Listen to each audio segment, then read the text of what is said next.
Welcome back to Courtroom Conversations on the Classic Courtroom YouTube channel. Glad to have you all back. I'm Dylan Brooks Hamilton. And I'm Susan Kelly Ashford. As always, we're going to take a deep dive today. We are. And today's topic is stems from the Derek Chauvin case. And I think a lot of our viewers will remember that case quite well. Yeah. It's a landmark case in many respects. It was. And we're not here to relitigate the details of the original trial or anything like that. But as many of you are aware, this case sort of continues to have life. Yes, it does. And in fact, there's been some recent developments that we thought it would be worth discussing. And so before we get into that, I just want to remind everyone, if you're enjoying this kind of content, please like the video and subscribe to the Classic Courtroom channel. It really helps us out. Yeah. That being said, the recent developments in the Chauvin case stem from essentially a request for a new trial. And this is actually specifically related to the federal charges that Chauvin is facing. I'm sure many of our viewers are aware that he was convicted on the state charges of murder. Right. But there were also a number of federal charges that stemmed from the death of George Floyd. So Chauvin and his legal team are essentially seeking to have the federal charges either thrown out or at least to be granted a new trial on those charges. And the grounds for that are rather interesting. They are interesting. It comes down to what we call ineffective assistance of counsel. Right. And that's a pretty high bar. It is. To clear legally. It is. And so maybe you can just, for our viewers who may not be familiar with this sort of legal concept, can you sort of explain what it means? Absolutely. So you're right. It's a very high standard. But basically it's this.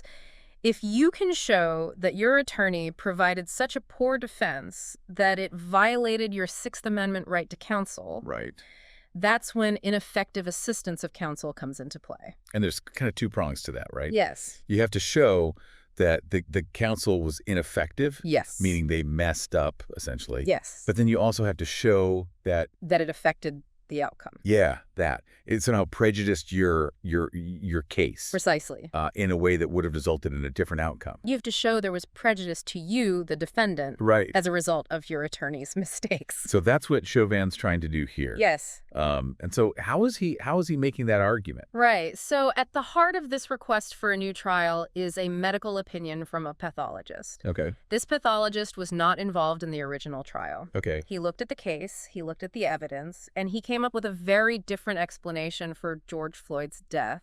So what is this pathologist saying? He's saying that George Floyd's death was not primarily caused by Derek Chauvin's actions, but rather by a combination of pre-existing health conditions. And we're talking about a heart condition, a rare tumor, and potentially drug use. Wow. He believes that these factors led to Mr. Floyd's death, not asphyxiation. Asphyxiation was obviously like the main linchpin of this state case, right? That essentially Chauvin, kneeling on his neck for 9 minutes resulted in his death by asphyxiation. Right. And so this pathologist is coming in and saying, no. No.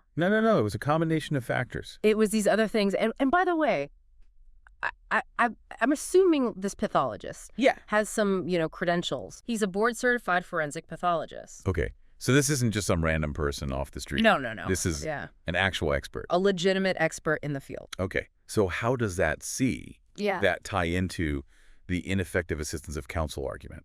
Right. So Chauvin's argument is that if he had known about this alternative explanation for George Floyd's death, he might have fought those charges more vigorously in court. Right. And so what's been the response to that? Well, the judge in this case has taken this argument seriously enough to allow further investigation. Oh, wow. He's granted Chauvin's request to examine George Floyd's heart tissue and fluid samples. Wow. So that's actually happening. Yeah. They're going to go back and look. And that's happening right now. At the physical evidence to see if it supports this pathologist theory. Exactly. Wow. Okay, so what's the prosecution's response to this? Well, as you can imagine, the prosecution is pushing back hard. Right. They're arguing that this pathologist's opinion is just that, an opinion. It's an untested theory, and it wasn't presented at the original trial for a reason. Right. They say Chauvin's original attorney made a strategic decision not to go down this road. Okay. Especially after consulting with other medical experts. Oh, so they're saying Yeah. That the original legal team actually did consider this. Yes. And rejected it? They're saying they did their due diligence. Yeah, okay. They looked at all the angles and decided this wasn't a strong argument to pursue. Okay, so they're saying that the lawyer wasn't ineffective. Exactly. He was actually making strategic decisions. He was being an effective lawyer. Okay. So what are the potential implications here? Well, the stakes are incredibly high. Right. If Chauvin is successful in this appeal, it could lead to a retrial on the federal charges. Right. Which could, in turn, impact his overall sentence. He could end up serving less time.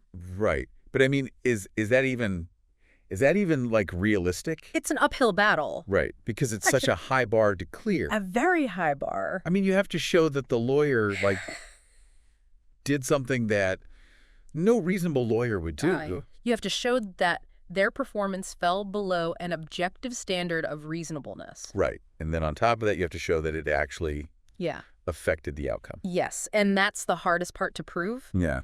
Because you have to show that, but for the lawyer's errors, the outcome would have been different. Right. So, I mean, I imagine could be pretty tough to do. It is. It's a long shot. Right. But it's not impossible. Okay. So what do you think? I mean, where do you see this going? I think it's too early to say for sure. Right. We need to see what the examination of the heart tissue reveals. Right.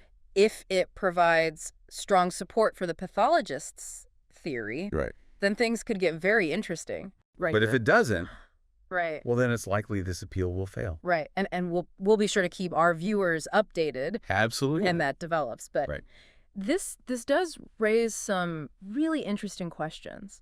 It does. I mean, beyond just this particular case, I mean, what are the broader implications of this for future cases? I mean, could this potentially open the door for other convicted individuals to make similar arguments? That's the question a lot of legal experts are asking. Right. Could this set a precedent for future appeals based on untested medical theories? And especially in cases of police brutality and civil rights violations. I mean, these are already highly charged cases. They are. Right. And so it just kind of adds another layer of complexity to these types of cases. So it'll be interesting to see how this plays out. It will. I think it's safe to say that this is not the last we've heard of the Derek Chauvin case. That is a very safe bet.